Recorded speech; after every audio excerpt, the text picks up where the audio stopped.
আসসালামু আলাইকুম ওয়া রাহমাতুল্লাহ ইন্নাল হামদুলিল্লাহ ওয়াস সালাতু ওয়াস সালামু আলা মান লা নাবিয়্যা বা'দা আম্মা বা'দ। সম্মানিত ভিউয়ার্স, সিলেটের বনবী মিডিয়ার পক্ষ থেকে আপনাদেরকে মোবারকবাদ জানাচ্ছি। বিশেষ করে আমরা উভয়জন আপনাদের সামনে যে কথাগুলো আলোচনা করব, আমাদেরকে সুযোগ করে দেওয়ার জন্য এই মিডিয়া কর্তৃপক্ষকে শুকর, ধন্যবাদ। জাযাকাল্লাহু খাইর ফিদ দুনিয়া ওয়াল আখিরা, আমিন। আপনারা দেখতে পাচ্ছেন দারুস সুন্নাহ মাসকান্দি সংখ্যাপন মাদ্রাসার বার্ষিক ইসলামী মহাসম্মেলন। যদিও এরকম সম্মেলন সামনে রেখে আমরা বিভিন্ন সময় প্রোগ্রাম করে থাকি, তো সেই হিসাবে ব্যানারটা আমাদের সামনে। আপনারা মনে কিছু নেবেন না, বরং মাদ্রাসার প্রচার প্রসার হবে। আপনার ছেলে সন্তান চাইলে এই সমস্ত মাদারিস কওমিয়া মাদ্রাসা সমূহে বাচ্চাদেরকে পাঠাতে পারেন, কোরআনে হাফিজ বানাতে পারেন, আলিম মুফতি মুহাদ্দিস ক্রমান্বয়ে হবে এই সমস্ত মার্কাজে আপনি প্রেরণ করতে পারেন আপনার ছেলে এবং মেয়েদেরকে। যাক, শুরু দিয়ে আলোচনা করি। আপনারা দেখতে পাচ্ছেন আমাদের সামনে যিনি বসে আছেন, ওনার পরিচয় করে দেওয়া দরকার। প্রথমে আমি আমার পরিচয় দিচ্ছি। আমার নাম হচ্ছে মাওলানা তাফাজ্জুল বিন ফারুক। আপনারা দেখে থাকেন বিভিন্ন সময় আমি কিছু কথা ইউটিউবে দিয়ে থাকি, ওনারা আমাকে বলে সেই হিসাবে। আর ওনার নাম হচ্ছে হাফিজ কারি কুরবানুল্লাহ সাহেব। আসসালামু আলাইকুম। আপনি ভালো আছেন? আলহামদুলিল্লাহ। আলহামদুলিল্লাহ। সম্মানিত ভিউয়ার্স, আপনারা যারা দেখবেন আমাদের ভিডিও, আপনাদের জন্য আমাদের দোয়া, আল্লাহ তাআলা যেন আপনাদেরকেও যে যেখানে থাকেন সুস্থ রাখেন এবং আল্লাহ তাআলার বন্দেগীর জন্য যেন কবুল মঞ্জুর করেন, আমিন। তো আমি হাফেজ সাহেব হুজুরকে কিছু প্রশ্ন করব। হয়তো লোক সমাজও আমাদের অনেকেই জানে না বা সেগুলো ভুলে যায়। কারণ আমি অনেক আগে চট্টগ্রামে গিয়েছিলাম, তো একজন মুরব্বীকে জিজ্ঞেস করলাম যে আপনি যে মুসলমান, আপনি বয়োবৃদ্ধ হয়ে গেছেন, তো আপনি নামাজ পড়তে আসছেন, ভালো কথা, আলহামদুলিল্লাহ। তিনি আমাকে অনেক প্রশ্ন করেছিলেন, সেই আলোকে আমি একটা কথা বলছিলাম যে দেখেন, আপনি মুসলমান, দেখি কালিমাটা বলেন। তো কালিমা তৈবা লা ইলাহা কুইয়া পরে আর তিনি বলতে পারেন। তো আফসোস হলো যে এমন লোক আছে যারা মুসলমান আমরা দাবি করি, কিন্তু কোরআনের কথা, হাদিসের কথা অনেকেই আমরা জানি না, অনেকে বুঝি না। অনেক সময় দেখা যাচ্ছে 5 ওয়াক্ত নামাজ যে কোন তো কখন কিভাবে ওগুলো জানে না, বলতেই পারে না, আফসোস হয়, অথচ আমরা মুসলমান। তো সেগুলো নিয়ে সংক্ষেপে আপনাদের সামনে আলোচনা করা হবে। হাফিজ সাহেব হুজুর, আমি যদি আপনাকে কিছু প্রশ্ন করি দর্শকদের উদ্দেশ্যে, আপনি আমার প্রশ্নগুলোর উত্তর দিতে কি প্রস্তুত আছেন? ইনশাআল্লাহ। আলহামদুলিল্লাহ, উনি প্রস্তুত আছে। প্রথমে আমি প্রশ্ন করি, আপনি তো একজন হাফিজে কোরআন, তাই না? আলহামদুলিল্লাহ। তো আপনি যে হাফিজ সাহেব হয়েছেন, কত বছর আপনি কোরআনকে মুখস্থ করেছেন যদি আপনি বলতেন? কারণ বর্তমানে তো অনেকেই বলে থাকে 5 বছর, 3 বছর, 2 বছর, 1 বছর কোরআনে রিয়াদ করে নিয়ে। তো আপনি কয় বছরে করেছেন? 3 বছর। মাশাআল্লাহ, আলহামদুলিল্লাহ, আলহামদুলিল্লাহ। আল্লাহ তাআলা দরবারে শুকরগুজার যে আল্লাহ তাআলা তার বাণীকে এই মানুষটার দিলের মধ্যে বসিয়ে দিয়েছে 3 বছর। আল্লাহু আকবার, আলহামদুলিল্লাহ। তো কোরআনুল কারীমে মোট কত পারা থাকে?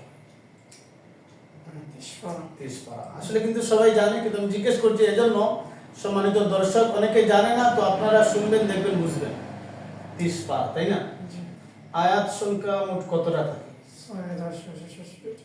6666টা আয়াত। মাশাআল্লাহ, আল্লাহু আকবার, দিলের মধ্যে আছে। আচ্ছা, আমি আরেকটা প্রশ্ন করি যে কোরআনুল কারীমের মধ্যে মোট কতটা সূরা আছে? 114টা। মাশাআল্লাহ। আচ্ছা, আমি আরেকটা প্রশ্ন করি যে মুসলমান যে আমরা নামাজ পড়ি, দৈনন্দিন যে নামাজ পড়ি 24 ঘন্টা, কয় ওয়াক্ত নামাজ পড়ে থাকি? 5 ওয়াক্ত। শিওর? জি, মাশাআল্লাহ, 5 ওয়াক্ত নামাজ পড়ে থাকি। তো যদি বলতেন যে কোন ওয়াক্ত শুরু হয় আর কোন ওয়াক্ত শেষ হয়, একটু বলে যদি যেতেন 5 ওয়াক্তের নামটা। মানে ফজর, এরপরে জোহর, আসর, মাগরিব, এশা। মাশাআল্লাহ, আপনারা শুনতে পেয়েছেন যে 5 ওয়াক্ত নামাজের মধ্যে প্রথম হচ্ছে ফজর, পরে জোহর, আসর, মাগরিব, এশা। আপনারা অনেকে কিন্তু জানে না, যদি জিজ্ঞেস করেন কয় ওয়াক্ত নামাজ, 5 ওয়াক্ত বলতে পারে। কোন ওয়াক্ত কি কি ওটা কিন্তু বলতে গিয়ে হিমশিম খায়, পারে হয়তো বলে না, নতুবা পারি না, নতুবা জানি না। যাই হোক, আমরা শুনতে পেলাম। এখন যদি আমি আপনাকে বলি যে সূরাতুল ইখলাস ওইটাতে একটু তিলাওয়াত করতে হবে। কারণ আপনি যেহেতু কোরআনে হাফিজ, আমাদের সম্মানিত ভিউয়ার্স যারা দেখবে ওনারা শুনলো যদি সূরাটা তিলাওয়াত করতেন প্লিজ। أعوذ بالله من الشيطان الرجيم মাশাআল্লাহ। بسم الله الرحمن الرحيم قل هو الله أحد الله الصمد لم يلد ولم يولد মাশাআল্লাহ ولم يكن له كفوا أحد মাশাআল্লাহ। صدق الله العظيم আলহামদুলিল্লাহ। কোরআনুল কারীমের একটা সূরা শুনলেন, 114টা সূরার মধ্যে এই একটা সূরা যার নাম হচ্ছে সূরাতুল ইখলাস। অনেকে আমরা জানি কুল হুয়াল্লাহ সূরা। তো এই সূরা একান্ত আল্লাহ রাব্বুল আলামিনের শানে উদ্দেশ্যে নাজিল হয়েছে। অন্য কোন সূরা একত্রিতভাবে আল্লাহর শানে নেই, হয়তো কিছু আছে কিছু নাই এরকম, কিন্তু আল্লাহর শানে এই সূরাটা এ টু জেড পুরা আল্লাহর শানে নাজিল হয়েছে। সুবহানাল্লাহ।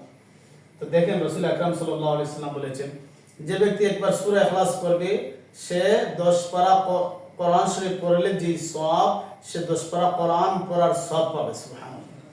অর্থাৎ রাসূলুল্লাহ সাল্লাল্লাহু আলাইহি ওয়াসাল্লাম বলেন যে তিনবার যে ব্যক্তি পড়বে এক খতম কোরআনের সওয়াব পাবে। তো আপনারা চাইলে এভাবে পড়তে পারেন, শিখতে পারেন। আল্লাহ তাআলা শিক্ষার তৌফিক দান করুন। হাবিব সাহেবদের আরেকটা প্রশ্ন করি, যে আপনি যে এরকম শিখছেন এ পর্যন্ত আপনার কাছে খেদমত যে করেছেন কতজন হাফিজ কোরআন বলেছে যদি একটু বলতেন।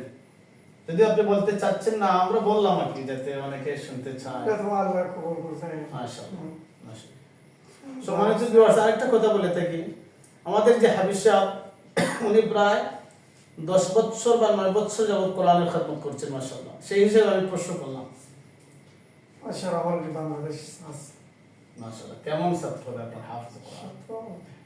17 শত জি শত 100 মাশাআল্লাহ 100 ঊর্ধ্বে হতে পারে মাশাআল্লাহ।